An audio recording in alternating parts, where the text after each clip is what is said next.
નમસ્કાર વિદ્યાર્થી મિત્રો, વાણિજ્ય વ્યવસ્થાની અંદર ચેપ્ટર નંબર 5 આપણે શરૂ કરવા જઈ રહ્યા છીએ.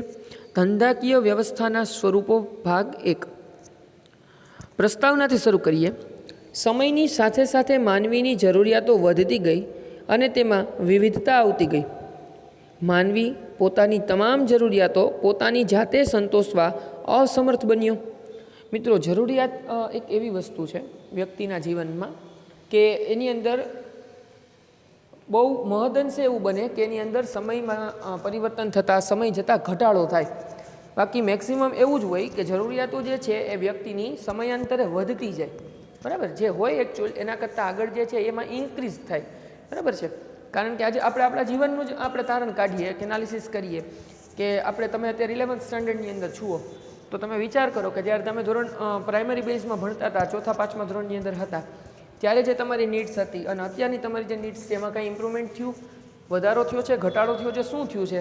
બરાબર છે, ગણિત માંડો તો ખબર પડે કે ત્યારે આપણે જે જરૂરિયાત હતી એના કરતાં વર્તમાન સમયમાં આપણી જરૂરિયાત છે એ કેવી છે? વધી ગઈ છે. મિત્રો, શું થઈ ગયું છે? વધી ગઈ છે જરૂરિયાત. તો લગભગ સામાન્ય માનવીના જીવનની અંદર એની જરૂરિયાતો જે છે એમાં સતત ને સતત વધારો થતો જોવા મળે છે. તો અહીંયા એવું કહે છે કે માનવી પોતાની તમામ જરૂરિયાતોને પોતાની જાતે સંતોષવા અસમર્થ બન્યો. પહેલાના ટાઈમની અંદર કેવું હતું ભાઈ કે આપણા ગામડા જે છે ને બધા સ્વાવલંબી હતા. સ્વાવલંબી હતા એટલે શું? તો કે પોતાની જરૂરિયાતોનું પોતે જાતે જ ઉત્પાદન કરતા. અને જે કંઈ જરૂરિયાતની વસ્તુઓ હોય, ધારો કે કાપડ જે છે તો કાપડ બનાવવાવાળો ત્યાં પોતાના ગામમાં જ હોય, દરજી એ ગામમાં હોય. બરાબર છે, એ રીતના કુંભાર એ ગામમાં હોય, સોની એ ગામમાં હોય, સુથાર એ ગામમાં હોય, લુહાર એ ગામમાં હોય. ટૂંકમાં જે કંઈ જરૂરિયાતની વસ્તુઓ મેળવવાની હોય એ બધી જ વસ્તુ ત્યાં ને ત્યાં અવેલેબલ હોય. બરાબર, એટલે કે સ્વાવલંબન હતું.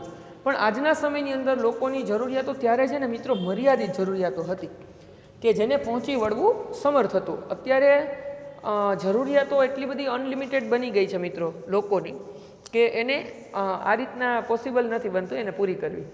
તો એટલા માટે શું કરવું પડે છે? તો કે એને બીજા પાસેથી મદદ લેવી પડે, બીજાનો આધાર રાખવો પડે છે. તેને બીજાઓની મદદની જરૂર પડી. આમ વિનિમય દ્વારા વેપારની શરૂઆત થઈ. જો શરૂઆત કેના દ્વારા થઈ મિત્રો? વિનિમય દ્વારા.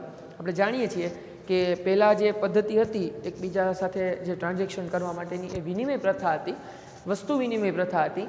કે ભાઈ ઉદાહરણ તરીકે જરૂરિયાત જે છે, મારા ખેતરની અંદર ભાઈ ઘઉં વાવ્યા છે તો ઘઉં સિવાય બીજા કોઈ વસ્તુની મારે જરૂર નથી ખોરાકમાં, એવું તો નથી. તો બીજી કોઈ વ્યક્તિએ જે છે એ ચોખાનું ઉત્પાદન કર્યું છે તો હું મારા ઘઉંના ઉત્પાદનમાંથી એને ઘઉં આપું, એ એના બદલામાં મને એના ચોખાના ઉત્પાદનમાંથી ચોખા આપશે. આ રીતના જે છે એ વસ્તુ વિનિમય પ્રથા અસ્તિત્વમાં આવેલી હતી મિત્રો. તો આ રીતના શરૂઆત વેપારની આ રીતના થઈ, વસ્તુ વિનિમય પ્રથા દ્વારા, વિનિમય સેવા દ્વારા. ત્યારબાદ સમાજમાં એક વર્ગ એવો અસ્તિત્વમાં આવ્યો જે સમાજના જુદા જુદા માનવીઓની જરૂરિયાત સંતોષવા વસ્તુ, સેવા અને નાણાંની લેવડ દેવડ કરવા પોતાના સમય અને શક્તિ ખર્ચવા લાગ્યો. જો આ પોઈન્ટ સમજવા જેવો. શું કીધું? ત્યારબાદ સમાજમાં એક એવો વર્ગ આવ્યો, એવો અસ્તિત્વમાં આવ્યો જે સમાજના જુદા જુદા માનવીઓની જરૂરિયાત સંતોષવા માટે વસ્તુ, સેવા અને નાણાંની લેવડ દેવડ કરવા પોતાના સમય અને શક્તિ ખર્ચવા લાગ્યા. એટલે બીજાની જરૂરિયાતોને પૂર્ણ કરે અને એના માટેની જે કંઈ તૈયારીઓ કરવી પડે કે જે કંઈ કરવું પડે એ પોતે કરે. આ વર્ગ તે વેપારી વર્ગ. સમજાય છે મિત્રો? બાકી શું હતું કે બધા પોતપોતાની જરૂરિયાત માટે પોતપોતે વર્ક કરતા બધા. એની બદલે કોઈ એવું અસ્તિત્વમાં આવ્યું કે જે તમારી જરૂરિયાતને પૂર્ણ કરવા માટે બધી વસ્તુ પ્રિપેર કરીને આપે છે. પણ આ કોઈ સેવા પ્રવૃત્તિ નથી. જો સેવા ઇટ મીન્સ કોઈ મફતમાં કે ફ્રીશીપમાં થતી હોય ને એ જ સેવાની વાત અહીં નથી મિત્રો. આપણે વાત કરીએ કે ભાઈ ચલો સેવા ખરીદીએ છીએ તો સેવા ખરીદી કઈ રીતના કહેવાય? આપણે ધંધો જોઈએ, બિઝનેસ, કોઈ પણ પ્રકારનો વેપાર જે છે એ જોવો તમે કે ભાઈ ચલો કિરાણાની દુકાન છે, કરિયાણાની દુકાન આપણે જઈએ અને ત્યાંથી વસ્તુ લઈએ ને બદલામાં નાણાં ચૂકવીએ તો એ એક પ્રકારનું ટ્રાન્ઝેક્શન થયું આપણું. આપણે પૈસા આપ્યા, એને વસ્તુ આપી. પણ આ રીતના સેવાનું પણ ટ્રાન્ઝેક્શન થાય છે મિત્રો.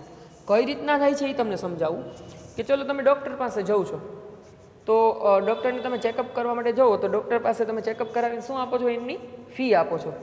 બરાબર. તો ઘણીવાર એવું પણ બને કે આપણે માત્ર એની સલાહ લેવા ગયા હોઈએ અને આપણે તપાસ્યા પછી કોઈ પણ પ્રકારની ચેક કર્યા પછી દવાની જરૂર ના હોય તો પણ એનો કન્સલ્ટિંગ ચાર્જ જે થતો હોય એ આપણે આપીએ છીએ કે નથી આપતા? આપણે ત્યાંથી કંઈ લઈને નથી આવ્યા, માત્ર સલાહ લઈને આવ્યા છીએ. પણ છતાંય આપણે એના પૈસા આપ્યા કે નહીં, તો આ એને એની સેવા જે આપણને આપી, ડૉક્ટરી સેવા જે આપી, એના બદલામાં આપણે એને નાણાં ચૂકવ્યા છે. તો અહીંયા તમને એમ કહેવા માગે છે કે આ બધી વસ્તુની લેવડ દેવડ જે છે એ નાણાં દ્વારા થવા લાગી. આ વર્ગ તે વેપારી વર્ગ ખરીદી અને વેચાણની પ્રવૃત્તિ માટે તેણે અલગ વ્યવસ્થા કરી. આમ ધંધાકીય વ્યવસ્થાના વિવિધ સ્વરૂપો જેવા કે વ્યક્તિક માલિકી, ચલો એક જ વ્યક્તિ જે છે એ વેપાર કરતો હોય, ભાગીદારી, એક કરતાં વધારે વ્યક્તિ સાથે મળીને વેપાર કરે, હિન્દુ અવિભક્ત કુટુંબ, બરાબર છે, જેને HUFના નામે આપણે ઓળખીએ છીએ, એના દ્વારા ચલાવતો ધંધો, સહકારી મંડળી, ટ્રસ્ટનું જે કંઈ હોય એ પ્રમાણેનું, અને જોઈન્ટ સ્ટોક કંપની, મોટી કંપની સુધી તમને બધા જ એક્ઝામ્પલ આપ્યા મિત્રો. એક નાનકડા વેપારીની જે છે એ પોતાની પર્સનલ દુકાનથી લઈ અને છેક કંપની સ્વરૂપ સુધીના જે છે ઉદાહરણ તમને આપ્યા કે અહીં સુધીના જે છે એ વેપારીઓ હોઈ શકે છે. તો એ રીતના જોઈન્ટ સ્ટોક કંપની ક્રમશઃ અસ્તિત્વમાં આવતા ગયા. જેમ જેમ બિઝનેસ છે એક્સપાન્ડ થતો ગયો, એમ એમ એનું જે છે પોઝિશન જે છે એની એ બિગ થતી ગઈ, મોટી થતી ગઈ, અને ધીમે ધીમે કરતાં એ કંપની સ્વરૂપ સુધી પહોંચી ગયું. હવે આપણે એક એકને સમજીએ તો પહેલાં તમને એ કીધું છે વ્યક્તિક માલિકી. એક વ્યક્તિની માલિકીનો બિઝનેસ કઈ રીતનો હોય, કઈ ટાઈપનો હોય, એના વિશેની ચર્ચા આપણે કરીએ. ધંધાકીય વ્યવસ્થાના બીજા સ્વરૂપો કરતાં વ્યક્તિક માલિકીનું સ્વરૂપ સૌથી જૂનું અને સરળ છે. આ સ્વરૂપ વેપાર ધંધાના ઉદ્ગમ કાળથી જ અસ્તિત્વમાં આવેલું છે. જ્યારથી વેપારની શરૂ થઈ ને મિત્રો, ત્યારથી આ વસ્તુ છે. આજના આપણે વાત કરીએ ને તો પહેલાંના ટાઈમના ગામડાની દુકાન અને આજના શોપિંગ મોલમાં બહુ ઝાઝું અંતર નથી. હવે આવું હું તમને કહું ને એટલે તમને એમ થાય કે આ શું સાહેબ, એવું હોય કોઈ દી આજનો શોપિંગ મોલ ક્યાં ને ગામડાની નાની દુકાન ક્યાં. પણ તમે ને બીજી રીતે વિચારો મિત્રો કે આજનો શોપિંગ મોલ 3 માળનો હોય, એમ ગામડાની અંદર આવેલી દુકાન 3 માળની નથી. પણ ગામડાની અંદર પહેલાંના ટાઈમમાં જે દુકાન હતી ને, એક એ જનરલ સ્ટોર ટાઈપની હોય, ત્યાં તમને માથાને દુખાવાની ગોળીએ મળે, ત્યાં બટેટાય મળે, ત્યાં કરિયાણું હોય, ત્યાં સાવેણીએ હોય, બરાબર. આ બધી જ વસ્તુ ક્યાં હોય? ત્યાં હોય. એટલે કહેવાનો મતલબ એ છે કે આ રીતના એક જ વ્યક્તિ પાસે ઘણી બધી વસ્તુ અવેલેબલ બનતી, વ્યક્તિક માલિકીની વાત હતી ત્યાં. હવે વાત આગળ શું આવે છે જોઈએ તો આ સૌથી જૂનું છે સ્વરૂપ અસ્તિત્વમાં આવેલું ધંધાનું, વેપારનું. ઝડપી બદલાતા જતા વિશ્વમાં વેપાર ધંધાના સ્વરૂપો અસ્તિત્વમાં આવ્યા અને વિકસ્યા, છતાં આ પ્રાચીન અને સરળ પ્રથા હજુ પણ ટકી રહી છે. આ જે જૂની વસ્તુ હતી મિત્રો એ ગઈ નથી, એ વસ્તુ હજી સ્થિર છે, જોવા મળે છે. ઓકે, તો એ વસ્તુ હજી સુધી ગઈ નથી. વ્યક્તિક માલિકી એ એક એવા પ્રકારનું સ્વરૂપ છે, એનો અર્થ જોઈએ છીએ આપણે. વ્યક્તિક માલિકી એ એક એવા પ્રકારનું સ્વરૂપ છે કે જેની માલિકી, સંચાલન અને અંકુશ એક જ વ્યક્તિના હોય છે. વ્યક્તિક માલિકીની અંદર મેનેજમેન્ટ કરવાવાળી વ્યક્તિ પણ એ પોતે, ધંધાનો માલિક પણ એ પોતે, એના ઉપર નિયંત્રણ રાખનાર પણ એ પોતે, બરાબર. એટલે અહીંયા એકાકી વ્યક્તિ દ્વારા થતું કાર્ય છે, એટલે એને એમાં બીજું કોઈ આગળ જોવાનું કંઈ રહેતું નથી, પોતાને જ કામ કરવાનું છે. એક જ વ્યક્તિ મૂડીરોકાણ કરી ધંધાની શરૂઆત કરે, ધંધાનો વિકાસ કરે અને ધંધાના કાર્યો જેવા કે ખરીદી અને વેચાણ પોતે જ સંભાળે તથા તેના પરિણામ જેવા કે નફો અને ખોટ માટે પણ પોતે જ જવાબદાર છે અથવા પોતે ભોગવે છે. જો બહુ સરસ વસ્તુ તમને સમજાવી વ્યક્તિક માલિકી વિશે મિત્રો. આપણે રિપીટ કરીએ. શું કીધું એણે? મૂડીરોકાણ પોતે કરે, એટલે બિઝનેસને સ્ટાર્ટ કરવા માટે પૈસા પોતે જ ગોતી આવ્યો છે, પોતે જ લાવ્યો છે. હા, વોટ એવર, પછી એને કોઈના ફેમિલી મેમ્બર્સ કે કોઈએ સપોર્ટ કર્યો છે કે એને લોન લીધી છે કે પણ જ્યાંથી પણ લઈ આવ્યો છે, પણ એ ચૂકવવા માટે જવાબદાર પોતે છે, લાયેબલ પોતે છે. ઓકે, બીજું કોઈ વ્યક્તિ એ પૈસા ચૂકવવા માટે જવાબદારી લેતું નથી. એક જ વ્યક્તિનો બિઝનેસ છે, એટલે મૂડીરોકાણ કરે, ધંધાની શરૂઆત કરીને ધંધાનો વિકાસ કરે, બિઝનેસને સ્ટાર્ટ કરે અને એને રન કરે, અને ધંધાના કાર્ય જે એમાં કરવામાં આવતા હોય, જેમ કે ખરીદી અને વેચાણ. ચલો, બધા પ્રકારના બિઝનેસ તો એવા ન હોય મિત્રો કે મેન્યુફેક્ચરિંગ પોતે જ કરે અને પોતે વસ્તુને સેલ કરે, બરાબર છે. કરિયાણાની દુકાન હોય ધારો કે રિટેલરની, તો એ હોલસેલર પાસેથી જે છે એ વસ્તુ લઈ આવે, હોલસેલર છે એ માર્કેટિંગ યાર્ડમાંથી લઈ આવે, માર્કેટિંગ યાર્ડમાં ખેડૂત વેચવા જાય છે, થાય છે કે નહીં? તો દરેક પ્રકારનો વેપારી ક્યાંક ને ક્યાંક તો પોતે ગ્રાહક બનવાનો જ છે. તો એ વેપારી જે એકાકી પેઢી ચલાવે છે એ પોતે ખરીદી પણ કરે અને વેચાણ પણ કરે, એટલે કે વેપારની સાથે સંકળાયેલા આવા કાર્ય કરે, એ બધું પોતે જાતે સંભાળે તથા તેના પરિણામ જે આવે, જેમાં નફો અને ખોટ બે હોઈ શકે, બેમાંથી કોઈ પણ હોઈ શકે, એના માટે પણ એ પોતે જવાબદાર છે અને પોતે જ ભોગવે છે. હવે મેં મારો બિઝનેસ સ્ટાર્ટ કર્યો, મેં દુકાન શરૂ કરી મિત્રો, હવે ધંધાના અંતે મને ખોટ ગઈ, તો એ ખોટના પૈસા બીજું કોઈ ભોગવવાનું છે નહીં. ચલો, નફો થયો તો નફામાંથી મારે કોઈને ભાગ આપવાનો છે? નહીં. શું કામ? કારણ કે એ ધંધો કોનો છે ભાઈ? મારો પોતાનો છે. એનો માલિક કોણ છું? હું છું. એનું મેનેજમેન્ટ કોણ કરે છે? હું કરું છું. તો એના અંતે જે પરિણામ પ્રાપ્ત થાય એના માટે રિસ્પોન્સિબલ પણ કોણ છું? હું પોતે જ છું મિત્રો. બરાબર. તો આ એકાકી વેપારીની વાત થઈ. આગળ શું કહે છે કે ભાઈ લુઈસ હેનરીના મતે એને જે ડેફિનેશન આપી છે, એકાકી વેપાર એ વેપાર વ્યવસ્થાનું એક એવું સ્વરૂપ છે જેની ટોચ પર એક જ વ્યક્તિ બિરાજે છે. બરાબર. આના ટોપ લેવલ ઉપર એક જ વ્યક્તિ છે. બરાબર ભાઈ. અહીંયા પોતે વેપાર કરવા માટે નથી કોઈને ભાગીદાર બનાવ્યા, નથી કોઈ કંપનીમાં જોડાણું, નથી કાંઈ પણ બીજું થયું. પોતે જ બિઝનેસ સ્ટાર્ટ કર્યો, પોતે જ એને રન કર્યો, પોતે જ એમાં સફળતાઓ મેળવી અથવા તો નિષ્ફળતાઓ જોઈ અને આગળ સફળતા મેળવી. કોઈ પણ રીતે એ પોતે જવાબદાર છે. તો એ ટોચ પર એ બિરાજે છે જે જવાબદાર છે, ધંધાના કાર્યોને દોરે છે. દોરે છે મીન્સ દોરવણી આપે છે, આગળ લઈ જાય છે, અને એકલો જ નિષ્ફળતાનું જોખમ વહોરે છે. વહોરે છે એટલે પોતે જોખમ લે છે, સહન કરે છે. બરાબર. એક્સેપ્ટ કરે છે. ઇન કેસ કે ભાઈ ચલો બિઝનેસ સ્ટાર્ટ કર્યો, કોઈને ખબર તો નથી કે ધંધો કેટલો આગળ વધવાનો છે, કે આમાં સફળતા મળશે કે નિષ્ફળતા મળશે, અથવા તો કેટલી સફળતા મળશે. તો એના માટે રિસ્ક તો છે જ કે ભાઈ ચલો બિઝનેસ ના અંતે લોસ થયો, નુકસાની થઈ, તો નુકસાની એને જ સહન કરવાની છે. ફાયદો થયો તો એને જ થવાનો છે. તો એ નુકસાની સહન કરવાનું જોખમ પણ પોતે લે છે. આ વ્યાખ્યા પરથી સમજી શકાય છે કે એકાકી વેપાર કે વ્યક્તિક માલિક એકલો જ સમગ્ર રીતે જવાબદાર છે. આના ઉપરથી એ ખબર પડે મિત્રો કે જ્યારે એકાકી વેપારની વાત થતી હોય, જ્યારે વ્યક્તિક માલિકીના વેપારની વાત થતી હોય, ત્યારે સારા નરસા દરેક પ્રકારના પરિણામ માટે એ વ્યક્તિ પોતે જ જવાબદાર બનશે.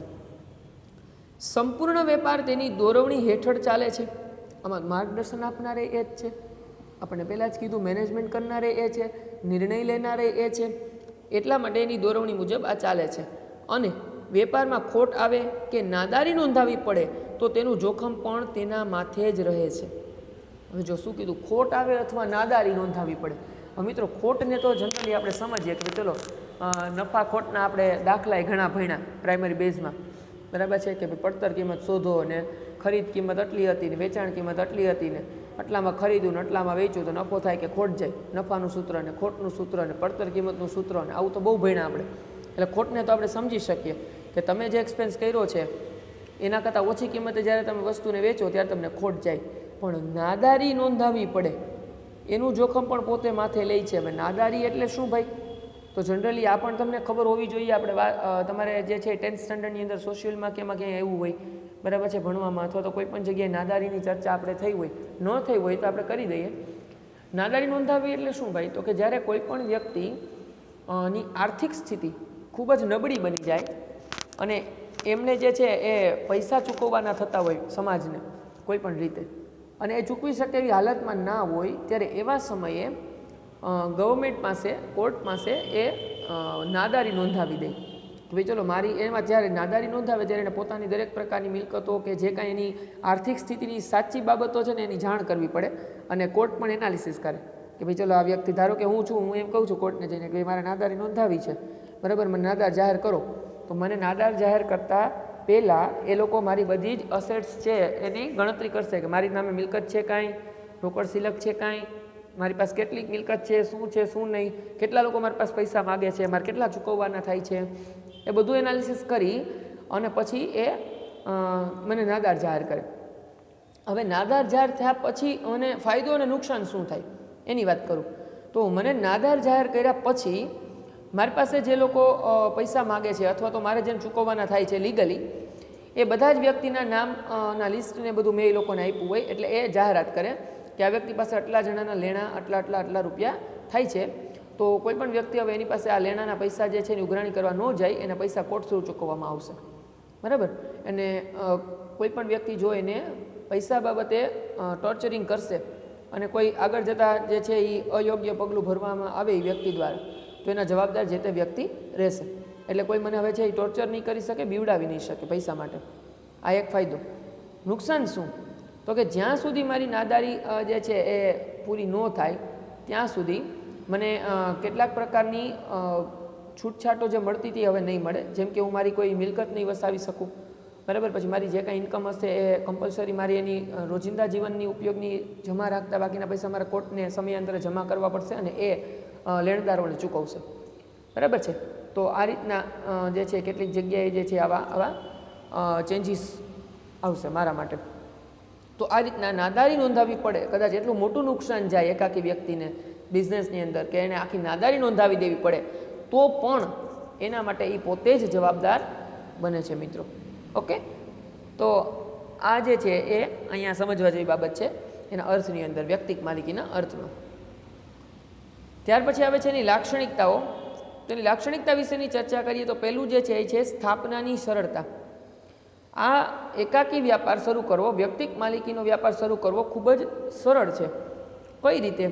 વ્યક્તિક માલિકીની સ્થાપના વિધિ ખૂબ સરળ છે. કાયદાની કોઈ આંટી ઘૂંટી નડતી નથી. તમારે કાયદાની દ્રષ્ટિએ આમાં કોઈ મોટું જે છે પરમિશન લેવી ને એના માટેના લીગલ પેપર્સ છે તૈયાર કરવા વધારે પડતા, કે કોઈ ગવર્મેન્ટની મંજૂરી વગર નહીં થઈ શકે કે એવું આમાં બહુ જાજુ હોતો નથી.